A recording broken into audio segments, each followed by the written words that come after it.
Hello সবাইকে, সবাই কেমন আছেন? আশা করছি আপনারা সবাই ভালো আছেন। আমিও ভালো আছি। সেদিন চলে গিয়েছিলাম ঐতিহাসিক বারুণীর ঘাটে। পবিত্র অষ্টমী স্নান উপলক্ষে বারুণীর ঘাটে এটা প্রতি বছরই হয়ে থাকে। এই স্নানটা একেবারে সকাল 8টার মধ্যে কমপ্লিট করে ফেলতে হয়।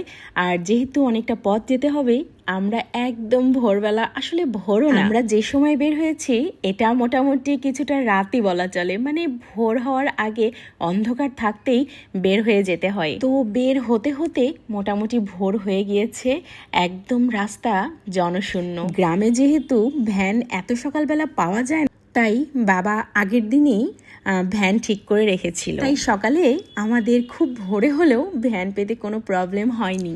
একদম ভোরবেলা চারপাশটা হালকা কুয়াশাচ্ছন্নও ছিল, আর সেই সাথে এত বেশি বাতাস ছিল যে একটু শীতশীতই করছিল। ভোরবেলা এই যে গ্রামের মেঠো পথ দিয়ে যখন ভ্যান চলছিল আর চারপাশে মোটামুটি এত সবুজ, মানে এতটা ভালো লাগছিল, কেমন একটা পবিত্র অনুভূতি কাজ করছিল ঠিক ওই ভোরবেলায়। তো গ্রামের মেঠো পথ পার হয়ে আমরা চলে এসেছি নদীর ঘাটে।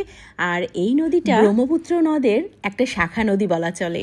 আর এখানে প্রতি বছরই অষ্টমীতে স্নান করা হয়। আর এই যে এখানে মোটামুটি অনেক ভোরবেলায় সবার স্নান করা শেষ হয়ে গিয়েছে, যেহেতু লাস্ট টাইম ছিল সকাল 8টা। প্রতি বছরই চৈত্র মাসে বাসন্তী পূজার সময় অষ্টমীতে এই অনুষ্ঠিত হয়ে থাকে। আর এখানে এই যে দেখা যাচ্ছে, মানে এখনো কিন্তু সূর্য উদয় হয়নি, এত ভোরবেলা আমাদের মোটামুটি সবার স্নান করা শেষ হয়ে গিয়ে। একটা খুব বিশেষত্বের কথা বলি, এটা প্রতি বছরই এই বারুণীর ঘাটে যখন সবাই আসে, সবাই কিন্তু বাসা থেকে চিড়া, মুড়ি, তারপরে মোয়া এগুলো নিয়ে আসে। আমি জানি না কোথায় কেমন হয়, তবে আমাদের গ্রামে কিন্তু এটা একেবারে সেই ছোট্টবেলা থেকে রীতি। আমি যখন ছোট ছিলাম আমার ঠাকুরমার সঙ্গে আমরা যেতাম, তখনও দেখতাম আমার ঠাকুরমারা এভাবে আগের দিন মোয়া, মুরকি, নাড়ু এসব কিন্তু আয়োজন করত এবং সেগুলো নিয়ে চলে যেত বারুণীর ঘাটে। আর সেখানে একদম এত দই পাওয়া যায় এবং দইগুলো এত ফ্রেশ, সেখানে ফ্রেশ দই কিনে সেগুলোর সঙ্গে খাওয়া হয়। এটা মানে এখানে একদম একদম অনেক দিন আগে থেকেই এটা রিচুয়ালস, এটা সবাই করে থাকে। বলছিলাম না এখানে একদম ফ্রেশ দই পাওয়া যায়। এই যে আশেপাশে প্রচুর প্রচুর পরিমাণে দই ছিল। আমরাও সাথে চিড়ামুড়ি নিয়ে গিয়েছিলাম এবং সেখানে দই কিনে খাওয়া হয়েছিল। তাছাড়াও সেখানে কিন্তু খুব সুন্দরভাবে খিচুড়ি প্রসাদেরও ব্যবস্থা ছিল।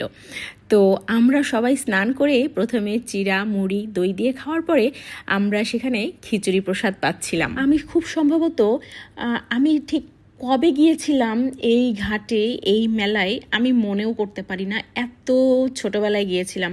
তো এত কাল পরে আবার সেই মেলায় সেই ছোট্টবেলার স্মৃতি রোমন্থন করছিলাম। খুবই ভালো লাগছিল আসলে চারপাশটা। তো এখানে অনেক অনেক ক্লিপ নেওয়া হয়েছে। এখানে কিন্তু খুব সুন্দর মেলাও হয়। তো আমার ভিডিওটা অনেক বড় হয়ে যাবে, তাই এটার নেক্সট পার্ট আমি আগামী দিন শেয়ার করব। আজকে শুধু এ পর্যন্তই আমি শেয়ার করছি, মেলা এবং অন্যান্য অংশ আমি আগামী দিন শেয়ার করব। এ পর্যন্ত ছিল তো ঘাটের ভিডিও, আর আগামী দিন আমি শেয়ার করব খুব সুন্দর একটি মেলা এবং বিভিন্ন রকম মেলায় যে কি আসে গ্রামের মেলাগুলোতে, এগুলো দেখার জন্য আমন্ত্রণ রইল। ভালো থাকবেন, টাটা।